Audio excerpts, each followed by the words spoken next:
ഇത് മഞ്ഞപ്ര മാസ് മോട്ടോഴ്സിനായിരുന്നു. നമ്മുടെ Honda Activa 5G ഇത് സ്റ്റാർട്ടിങ് കംപ്ലൈൻ്റ് ആയിട്ട് വന്നതാണ്. റണ്ണിങ്ങിൽ ഓഫായി പോയത്. അപ്പോൾ റണ്ണിങ്ങിൽ ഓഫായി പോയതിൻ്റെ ഒരു കംപ്ലയിൻറ്റ്സ് പറഞ്ഞു കഴിഞ്ഞാൽ അതിൻ്റെ ഈ പ്ലഗിൻ്റെ കംപ്ലയിൻ്റാണ്. പ്ലഗ് ഷോർട്ടായിട്ട് പോയതാണ്. ഈ പ്ലഗിൻ്റെ കംപ്ലയിൻ്റ് ആയിരുന്നു ആ റണ്ണിങ്ങിൽ ഓഫായി പോയി പിന്നെ സ്റ്റാർട്ടാവാത്തൊരു കംപ്ലയിൻറ്റ് കാണിച്ചത്.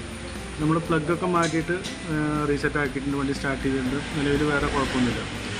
പ്ലഗിൻ്റെ സ്പോട്ട് വരുന്നത് ഈ ഭാഗത്തായിട്ടാണ് പ്ലഗ് ഇരിക്കുന്നത്. അതായത് ഈ ഭാഗത്തായിട്ടാണ് ആ പ്ലഗ് ഇരിക്കുന്നത്. അപ്പോൾ ആ പ്ലഗ് മാറ്റി കഴിഞ്ഞപ്പോൾ നമുക്ക് ആ സ്റ്റാർട്ടിങ് കംപ്ലയിൻ്റൊക്കെ റെഡി ആയിരുന്നു.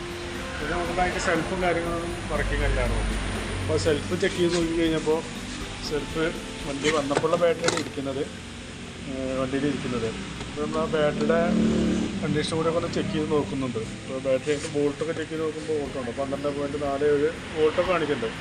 പക്ഷേ നമുക്ക് സെൽഫ് വർക്ക് ചെയ്യണമെങ്കിൽ ആംബിയർ കൂടി വേണം. അപ്പോൾ അത് നോക്കുമ്പോൾ ബാറ്ററി നമ്മൾ ടെസ്റ്റ് ലോഡിലേക്ക് വിട്ട് നോക്കുമ്പോൾ ബാറ്ററി ഡാമേജ് ചെക്ക് ചെയ്ത് നോക്കുമ്പോൾ ബാറ്ററി കംപ്ലൈൻ്റ് ആയിട്ടാണ് കാണിക്കുന്നത്. ബാറ്ററി മാറ്റിക്കഴിഞ്ഞാലാണ് നമുക്ക് ആ സെൽഫും കൂടി വർക്കിംഗ് ആവുള്ളൂ. ഓക്കെ, അപ്പോൾ നമുക്ക് ആ ബാറ്ററിയും ആ പ്ലഗും കൂടി മാറ്റുന്നുണ്ട്. പിന്നെ വണ്ടി ജനറൽ സർവീസ് ഫുള്ളായിട്ടൊന്ന് ചെക്ക് ചെയ്യാനൊക്കെ പറയുന്നു. കസ്റ്റമർക്ക് സമയമില്ല, തിരക്ക് കാരണം കൊണ്ട് നമ്മൾ ഈ കംപ്ലയിൻറ്റ്സ് മാത്രമേ ചെയ്യുന്നുള്ളൂ. ആ സെൽഫിൻ്റെ കംപ്ലയിൻറ്റും ആ സ്റ്റാർട്ടിങ് കംപ്ലയിൻറ്റും മാത്രമേ ചെയ്യുന്നുള്ളൂ. അത് മാത്രമേ ചെയ്യുന്നുള്ളൂ കേട്ടോ. ഓക്കെ.